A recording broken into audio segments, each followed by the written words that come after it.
Republic Bangla আপনাদের প্রত্যেককে স্বাগত জানাই। সকাল ৮টার খবর নেই মুহূর্তে আপনাদের সঙ্গে রয়েছে আমি তনয়া। আর সবার প্রথম যে খবরের দিকে আমরা নজর রাখবো, সুকান্ত মজুমদারের সফর সঙ্গী ছিল রিপাবলিক বাংলা। মালদা সফরে সুকান্ত মজুমদারের রাজ্য বিজেপি সভাপতি, এবং এই মালদা সফরেই রিপাবলিক বাংলাকে একবার এক্সক্লুসিভ বিজেপি রাজ্য সভাপতি সুকান্ত মজুমদার বেশ কিছু বিষয় নিয়ে কথা বলেছেন, জানিয়েছেন, যার মধ্যে অন্যতম রাজ্যের নারী নিরাপত্তা সহ একাধিক ইস্যু।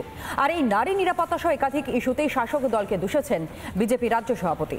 শুনুন।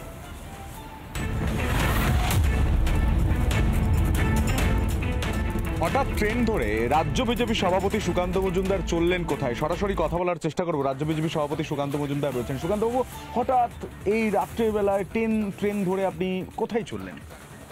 দেখুন, আগামীকাল আমি মালদাতে যাচ্ছি। আপনারা জানেন যে গত কয়েকদিন আগে একটি বাচ্চা মেয়ে, 10 বছর অ্যাপ্রক্সিমেটলি তার বয়স, তাকে অপহরণ করা হয়েছিল মালদাতে। এবং তারপর ঠিক সেই দিন খুব চিন্তার বিষয় এবং দুশ্চিন্তার বিষয় বাংলার মানুষের জন্য, তার মৃতদেহ পাওয়া গেল গলা কাটা অবস্থায়। অনেকের অভিযোগ রেপও হয়েছে। যেদিন মুখ্যমন্ত্রী স্বয়ং, যিনি হোম মিনিস্টার আমাদের, যিনি মালদায় উপস্থিত, সেই অবস্থায় তার মৃতদেহ পাওয়া গেল। তার মানে রাজ্যের আইনশৃঙ্খলা পরিস্থিতি কোন জায়গায় গেছে। আমি সেই পরিবারের সাথে দেখা করে তাদেরকে সমবেদনা সহমর্মিতা জানাতে যাচ্ছি। এবং ট্রেন যাত্রা তো নতুন কিছু নয়। আমি মাঝে মাঝেই আমার এলাকায়, যেহেতু আমি মাঝে মাঝেই যাই এবং নিয়মিত যাই আর কি, তো স্বাভাবিকভাবে এই ট্রেনই ধরতে হয় রাত্রি 11:30 নাগাদ। তো আমাদের জন্য ডেলি রুটিনের মতোই প্রায় আর কি। আপনি অভিযোগ করছেন নারী সুরক্ষা নিয়ে, আপনি অভিযোগ করছেন রাজ্যের বিরুদ্ধে। কিছুদিন আগেই যখন রাম মন্দির উদ্বোধন হচ্ছে, তখন মুখ্যমন্ত্রী মমতা বন্দ্যোপাধ্যায়, তৃণমূল সুপ্রিমো মমতা বন্দ্যোপাধ্যায় অভিযোগ করছেন যে বিজেপি, সরাসরি অভিযোগ করছেন বিজেপি নারী বিদ্বেষী, তাই সীতার নাম নেন না, নারীদের সুরক্ষায় বাংলায় রয়েছে। তো একের পর এক আমরা ঘটনা দেখেছি, হাঁসখালি দেখেছি, আমরা কালিয়াচক দেখেছি, আমরা এই মালদার আরও একটা ঘটনা দেখছি। তো কি মনে হচ্ছে নারী সুরক্ষা কোন জায়গায় দাঁড়িয়ে রয়েছে? দেখুন, মুখ্যমন্ত্রী রাজনীতি করার জন্য করছেন এবং এই নারী সেন্টিমেন্টটাকে ব্যবহার করার চেষ্টা করছেন। ওনার অজ্ঞানতাও আছে হয়তো, কিংবা জেনে শুনে মিথ্যে কথা বলেন। জয় শ্রী রামের মধ্যে সীতাও লুকিয়ে আছেন। এবং যেখানে রামের মূর্তি তৈরি হয়েছে অযোধ্যাতে, সেটা রামলালার মূর্তি, 5 বছরের মূর্তি। তার স্বাভাবিকভাবে 5 বছরের মূর্তির পাশে তার স্ত্রীর মূর্তি থাকে না, 5 বছরের বালকের পাশে।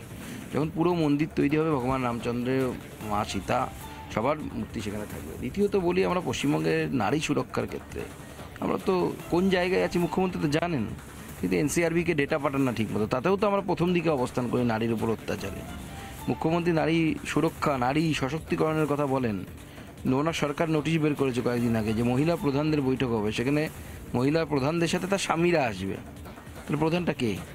সেই মহিলা যিনি নির্বাচিত হয়েছেন, যার নামে মানুষ ভোট দিয়েছে, নাকি তার স্বামী, সেই হৎকা মার্কা তৃণমূল কংগ্রেসের নেতা গুন্ডাটা কে প্রধান?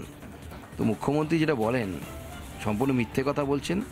বেশি দিন উনি মানুষকে বোকা বানাতে পারবেন না। আমাদের রাজ্যের মহিলারা, আমার মা বোনেরা, দিদিরা অনেক বেশি সম্মানীয়, এবং শুধু তাই নয়, তারা অনেক বেশি বুদ্ধিমতীও, এবং যথাসময়ে মমতা বন্দ্যোপাধ্যায়ের মতো আগাছাকে উপড়ে ফেলবে তারা। মালদা যাচ্ছেন, কি মনে হয় পরিবারের সঙ্গে দেখা করতে পারবেন? কারণ এর আগেও একাধিকবার বিভিন্ন জায়গায় আটকানো হয়েছে। এমনকি কেন্দ্রীয় নারী ও শিশু সুরক্ষা কমিশন যিনি চেয়ারপারসন, তিনি যখন এসেছেন, সেখানেও দেখা গিয়েছে আটকানো হয়েছে। তৃণমূল কংগ্রেসের মহিলা বাহিনী দিয়ে কার্যত ব্যারিকেড তৈরি করে দেওয়া হয়েছে। কি মনে হয় দেখা করতে পারবেন পরিবারের সঙ্গে? দেখুন, আমরা তো চেষ্টা করব, আমি তো চেষ্টা করবই দেখা করার জন্য, এবং আমার মনে হয় না পুলিশ সেই ধৃষ্টতা করবে যে আটকানোর চেষ্টা করবে। কারণ একটা অপরাধ ঘটেছে, সেই অপরাধীর কে অ্যারেস্ট করা পুলিশের কাজ। অ্যারেস্ট করুক, তাকে আইনের সামনে আনুক। পরিবারের পাশে আমরা দাঁড়াতে চাই। এখন ভয় দেখানো হবে পরিবারকে, পরিবার শেষে কী অবস্থায় থাকবে সেটা অবশ্যই চিন্তার বিষয়, কারণ পশ্চিমবঙ্গে তো এটা হয়।